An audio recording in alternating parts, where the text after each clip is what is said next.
સ્થાનિક સ્વરાજ્યની ચૂંટણીની જાહેરાતને અનુસંધાને જિલ્લામાં ચૂંટણી પ્રક્રિયા સુચારુ, પારદર્શક અને શાંતિપૂર્ણ રીતે પાર પાડવા માટે આજે જિલ્લા ચૂંટણી અધિકારી અને કલેક્ટર તુષાર ભટ્ટની અધ્યક્ષતામાં વિવિધ વિભાગોના નોડલ અધિકારીઓની મહત્વપૂર્ણ બેઠક યોજાઈ હતી।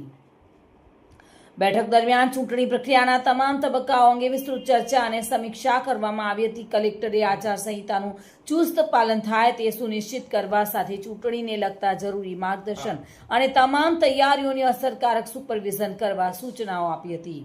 સંવેદનશીલ અને અતિ સંવેદનશીલ મતદાન મથકો પર પૂરતા પોલીસ બંદોબસ્તની વ્યવસ્થા, કાયદો અને વ્યવસ્થા જાળવવા જરૂરી તમામ પગલાં તેમજ ચૂંટણી ઓબ્ઝર્વર માટે વાહન વ્યવહાર, રહેવાની, જમવાની સુવિધા, ટેલિફોન અને ઇન્ટરનેટ કનેક્ટિવિટી જેવી સુવિધાઓ સુનિશ્ચિત કરવા અંગે માર્ગદર્શન આપવામાં આવ્યું હતું।